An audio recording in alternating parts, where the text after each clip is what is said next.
Good morning and welcome back to Ladybug Grace. I'm glad you're here again, or for the first time, whichever the case may be.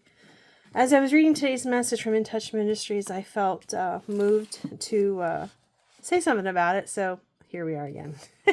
So our prayer. Father, as I read and receive your word, may it deeply be rooted in me, so when difficulty comes, it'll be your word that encourages and strengthens me. So today we're going to Isaiah 50, 4-10. It's called The Thrill of Obedience. And today is Monday, December 30th. Wow. Okay. So we start at the top here. The sovereign Lord has given me his words of wisdom, so that I know what to say to all those weary ones. Morning by morning he wakes me and opens my understanding to his will. The sovereign Lord has spoken to me, and I have listened. I do not rebel or turn away. I give my back to those who beat me, and my cheeks to those who pull out my beard. I do not hide from shame, for they mock me and spit in my face. Because the sovereign Lord helps me, I will not be dismayed. Therefore I have set my face like a stone, determined to do his will. And I know that I will triumph. He who gives me justice is near. Who will dare to oppose me now? Where are my enemies? Let them appear. See, the sovereign Lord is on my side. Who will declare me guilty? All my enemies will be destroyed like the old clothes that have been eaten by moths. Who among you fears the Lord and obeys his servant? If you are walking in darkness without a ray of light, trust in the Lord and rely on your God. So in today's message, and again, I'll put the video for In Touch Ministries in the description. I think I forgot to do the other days, but anyway, to help you go there and listen and to follow. And you can receive these booklets in the mail as well. They're a great teaching tool and great learning opportunity for you. Christians sometimes approach obedience as a way to avoid the negative consequences of disobedience. When this happens, obeying becomes a heavy burden. But God intended our walk to be faith to be a thrilling adventure, motivated by our love for Jesus, excuse me, and our desire to please him. Every morning. Obedience is about discovering more and more of God. One second. Not simply avoiding unpleasant outcomes. Some may equate doing God's will with the word burden because weighty decisions may be involved. Yet the Lord doesn't give us anything we can't handle. Our obedience in the smaller matters of life prepares us for the bigger issues.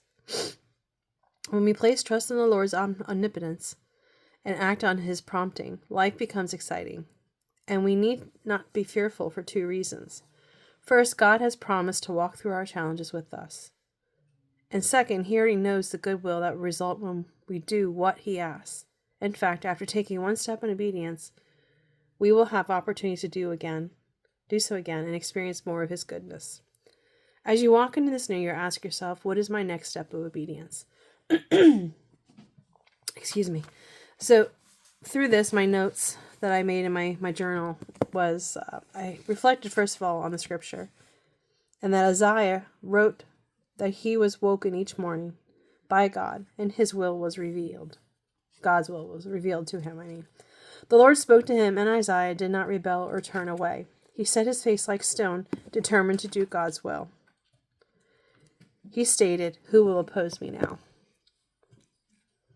Obedience for Isaiah, this is my thoughts. Obedience for Isaiah wasn't to avoid negative consequences of disobedience.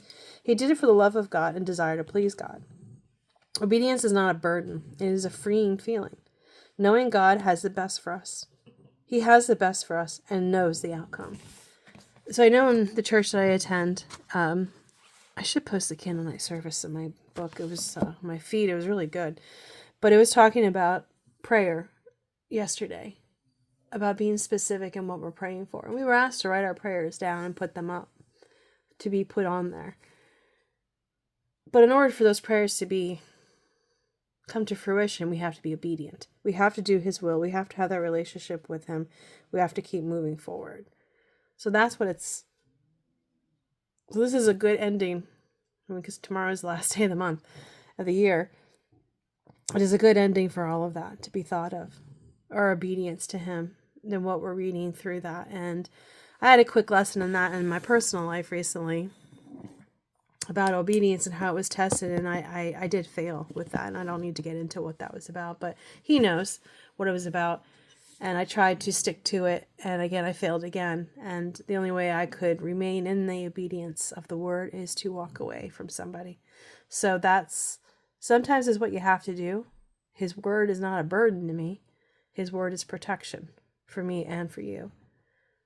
So because someone's not working out the way it should, it's not a loss. It's his protection.